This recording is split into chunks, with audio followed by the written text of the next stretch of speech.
Okay, Piet and Paul build video number 11, control mock-up. Okay, let's go take a look outside, what we're talking about here. So since the last video, I've been working on the center section fuel tank. As you can see, I've added some wood down here, and that's to accommodate the bottom side of the fuel tank, which you can see is over here. And it's been a lot of work, but we're getting it going.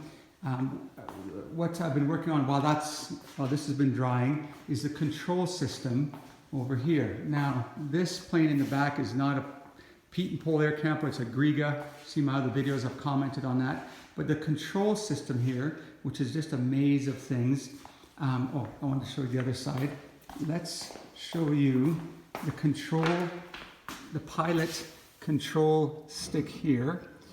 Okay, and that's going to be connected into this bell crank and push rod system, and goes back to another bell crank here, and from there, this is just a mock-up of another bell crank that will control the elevators.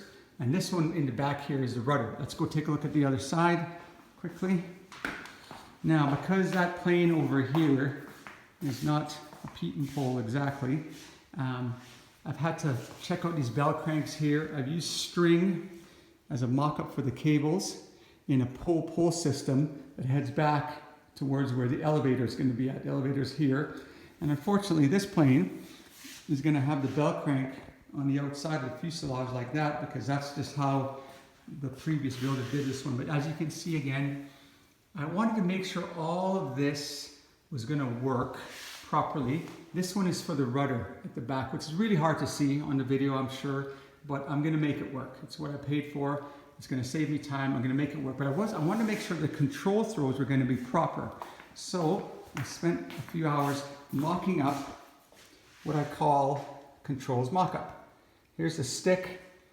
Here's the bell crank. We saw the black ones, the intermediary one, and the elevator. So when I move the stick aft, when I pull it back, you can see my elevator moves up and down, up and down. So basically, when I have 3 inches of throw in the stick back, I get 25 degrees up elevator. And when I push it forward, I got 25 degrees down, which is going to be plenty of control authority for this plane. But I wanted to make sure all these dimensions were correct and everything was going to work out before I go crazy and mount things permanently with cables and shackles and things, and make sure it's all good. So anyways, so there's where we're at. So lots of work to do, but it's an important step to, at least for me to know that it's going to actually work and provide me the control authorities that I'm going to need. So it was like my YouTube inspiration, Mike Piet, always says, back to work.